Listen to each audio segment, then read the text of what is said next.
So hello guys, নতুন একটা ভিডিওতে আপনাদেরকে স্বাগতম। তো বন্ধুরা, আমরা যখন কাউকে নর্মাল কল করি তখন তাদের সেই কলটা কিন্তু রেকর্ডিং করতে পারি, কিন্তু যখনই সেটা ভিডিও কলে পরিণত হয়, মানে আমরা যখন কাউকে ভিডিও কল করি তখন কিন্তু আর সেই নর্মাল কলের মতো আমরা ভিডিও কলটাকে রেকর্ডিং করতে পারি না। তাই আজকে আমি আপনাদেরকে এমনই একটা উপায় দেব যেটার মাধ্যমে আপনারা কোনো রকম অ্যাপ্লিকেশন ছাড়াই আপনাদের মোবাইলটা দিয়েই যে কোনো ভিডিও কল রেকর্ডিং করতে পারবেন। তো হ্যালো বন্ধুরা, আপনারা দেখছেন টেকনিক্যাল গুরুপদ ইউটিউব চ্যানেল, আর আমি আপনাদের সাথে রয়েছি গুরুপদ।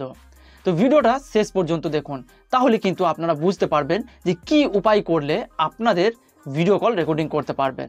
এই ভিডিও থেকে যদি আপনারা নতুন কিছু শিখে থাকেন তাহলে চ্যানেলটিকে সাবস্ক্রাইব করে দেবেন এবং পাশের বেল আইকনটিকে অল সিলেক্ট করে দেবেন। আর যদি আগে থেকে আমার এই চ্যানেলটি আপনি সাবস্ক্রাইব করে রেখেছেন তাহলে আমার তরফ থেকে আপনাকে অসংখ্য ধন্যবাদ। তো চলুন আমরা মোবাইলের স্ক্রিনে যাই আর দেখে নিই যে কিভাবে আমাদের মোবাইলটি দিয়েই যে কোনো ভিডিও কল রেকর্ডিং করব। সো গাইজ, আমরা এখন মোবাইলের স্ক্রিনে চলে এসেছি।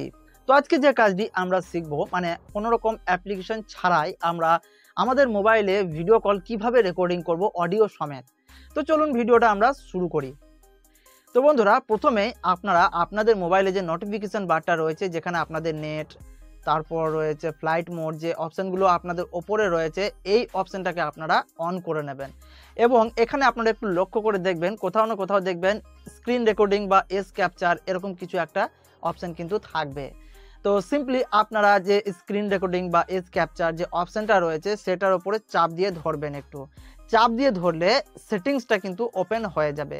তো এই সেটিংসটা ওপেন করার একটাই কারণ যে আপনারা শুধু যে ভিডিওটা রেকর্ডিং করবেন তা তো না, আপনারা তো আপনাদের যে ভিডিও কলের সাউন্ডটা রয়েছে, অডিওটা রয়েছে, সেটাকেও তো আপনাদেরকে রেকর্ডিং করতে হবে, তাই না? তো সের জন্য কিন্তু আপনাদেরকে সম্পূর্ণভাবে এই স্ক্রিন রেকর্ডিং বা এস ক্যাপচারের সেটিংসের মধ্যে চলে আসতে হবে অডিওটাকে আপনাদেরকে ক্যাপচার করার জন্য। তো সিম্পলি আপনারা একটু নিচের দিকে আসবেন। নিচের দিকে আসার পর দেখবেন একটা সাউন্ড অপশান পেয়ে যাবেন বা রেকর্ডিং সাউন্ড অপশান পেয়ে যাবেন। তো আমার এখন মোবাইলে স্ক্রিন রেকর্ডিং চলছে, সেজন্য কিন্তু আমার এটা হাইড হয়ে গিয়েছে।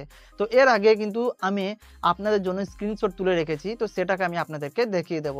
তো যখনই আপনারা এই রেকর্ড সাউন্ড উপরে ক্লিক করবেন তখন কিন্তু দেখবেন আপনাদের সামনে এরকম একটা পপ আপ উইন্ডো চলে আসবে, যেখানে আপনাদের সামনে system audio, microphone audio, system audio and microphone sound এবং নান।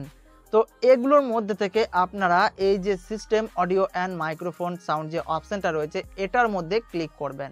এটার মধ্যে ক্লিক করলে কি হবে না, আপনারা যদি হেডফোন দিয়ে কথা বলেন, ধরুন আপনি কারোর সাথে ভিডিও কলে কথা বলছেন এবং কানে কিন্তু হেডফোন লাগানো রয়েছে, তাহলে কিন্তু দেখবেন আপনাদের ভিডিও কলে যে অডিওটা রয়েছে, যে সাউন্ডটা রয়েছে, সেটা কিন্তু ক্যাপচার করবে, সেটা কিন্তু রেকর্ডিং হবে। আর যদি আপনারা সিস্টেম অডিও মানে প্রথম কাটটা যদি করে রাখেন, তাহলে আপনার মোবাইলে যে সাউন্ড, ধরুন আপনার মোবাইলে কোনো নোটিফিকেশান এলো সেটার সাউন্ড, বা আপনার মোবাইলে হয়তো কিছু ভিডিও চালু হয়ে গেল সেটা সাউন্ড, এগুলো রেকর্ডিং করবে, কিন্তু আপনার যে ভিডিও কলের সাউন্ডটা রয়েছে সেটা কিন্তু ক্যাপচার করবে না। তো সেজন্য কিন্তু আপনারা এই system audio and microphone sound যে অপশানটা রয়েছে এটার উপরে আপনারা ক্লিক করবেন।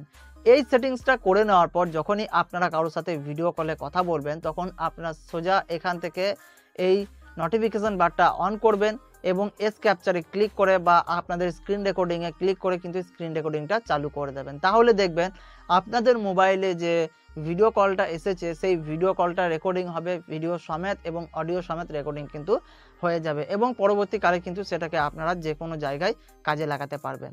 তো বন্ধুরা, আজকের এই ভিডিওটি আপনাদের কেমন লাগলো কমেন্ট করে অবশ্যই জানাবেন। আর যদি এই ভিডিও থেকে নতুন কিছু শিখে থাকেন তাহলে একটা লাইক করবেন এবং এই ভিডিওটি আপনাদের বন্ধুদেরকে শেয়ার করে দেবেন। আর চ্যানেলে নতুন হলে চ্যানেলটিকে সাবস্ক্রাইব করে দেবেন।